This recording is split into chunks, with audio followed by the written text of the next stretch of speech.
وبركاته نحمده ونصلي على رسوله الكريم أما بعد فأعوذ بالله من الشيطان الرجيم بسم الله الرحمن الرحيم لقد كان لكم في رسول الله أسوة حسنة.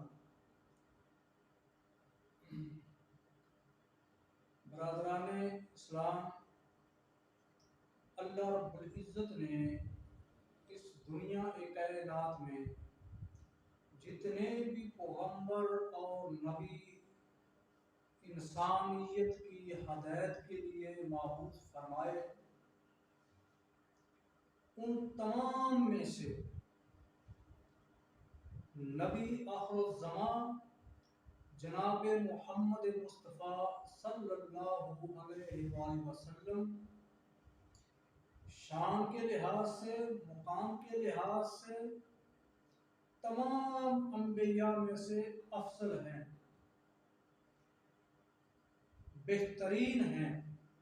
باکمال ہیں، کیونکہ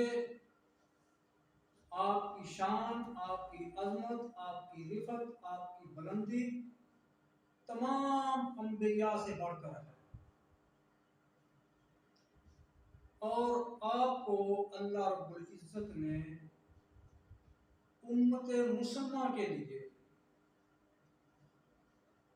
بہترین نمونہ، بہترین ماڈل بنا کر بھیجا ہے، اور ہمیں یہ حکم ہے کہ ہم صرف اور صرف نبی علیہ الصلوۃ والسلام کی اطاعت کریں، آپ کی اتباع کریں، کیونکہ آپ کی اطاعت اور اتباع میں ہماری نجات ہے اور اسی میں کامیابی ہے۔ لیکن حیرت کی بات یہ ہے کہ جو بات میں کرنا چاہتا ہوں، پچھلے دنوں چند دن پہلے یوٹیوب کے اوپر میں نے ایک کلپ سنا، دیوبندی عالم دین ہیں مفتی مسعود صاحب، مفتی طارق مسعود صاحب، وہ کہہ رہے تھے کہ 4 ائمہ ہیں، 4 ائمہ میں سے کسی ایک کی تقلید کرنا، کسی ایک کو فالو کرنا لازمی ہے۔ وہ 4 ائمہ کون ہیں؟ امام ابو حنیفہ رحمہ اللہ، امام احمد ابن حنبل رحمہ اللہ، امام مالک رحمہ اللہ اور امام شافعی رحمہ اللہ۔ ان میں 4 میں سے کسی ایک کی تقلید کرنا لازم ہے، اور آگے خود ہی مفتی صاحب فرماتے ہیں کہ 4 میں سے کس کی تقلید کرنی چاہیے؟ کہتے ہیں کہ جس ملک کے اندر جس امام کے ماننے والے سب سے زیادہ ہیں اس کی تقلید کی جائے۔ میرا مفتی صاحب سے سوال یہ ہے کہ مفتی صاحب،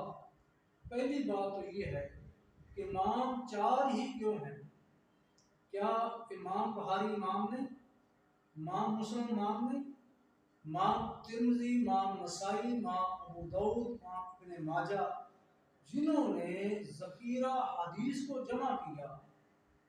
جو محدث حدیث ہیں، آپ ان کا نام کیوں نہیں لیتے؟ کبھی آپ نے نہیں کہا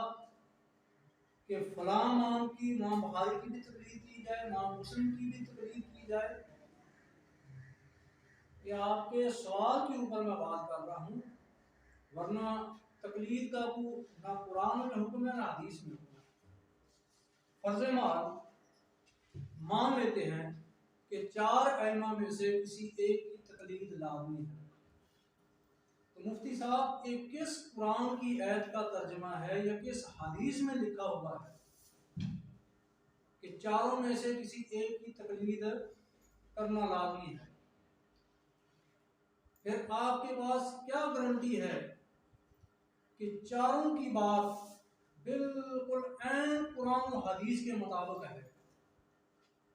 4 ائمہ سے کوئی خطا سرزد نہیں ہو سکتی، کوئی شریعت کے معاملے میں اس سے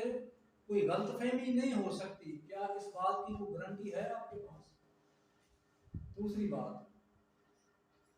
کیوں نہ ہو کہ ہم یہ تمام تقلید کے چکروں سے نکل کر،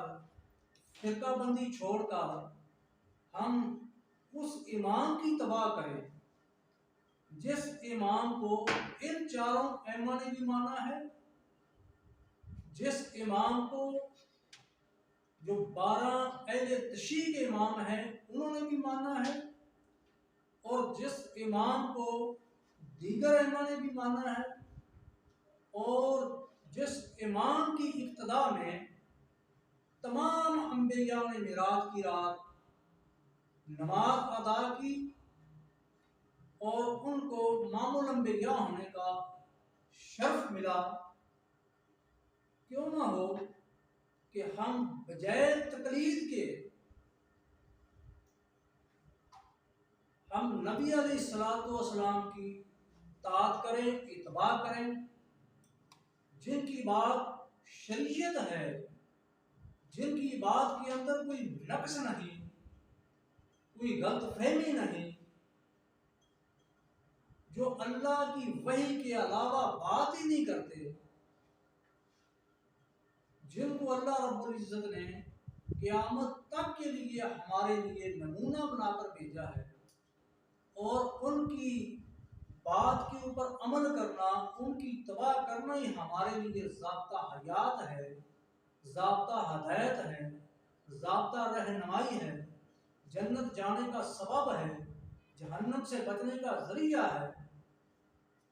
کیوں نہ ہو ہم اس امام کی بات مانیں جس امام کی بات تمام ائمہ نے مانی ہے۔ یہ بات ٹھیک ہے یا لسان ہم ہر بندہ ہر اپنے امام کی تقلید کرتا رہے، کوئی مالکی بنے، کوئی شافعی بنے،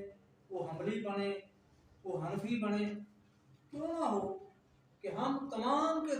تمام محمدی بن جائیں، قرآن و سنت کو ماننے والے، قرآن و سنت کے اوپر عمل کرنے والے بن جائیں،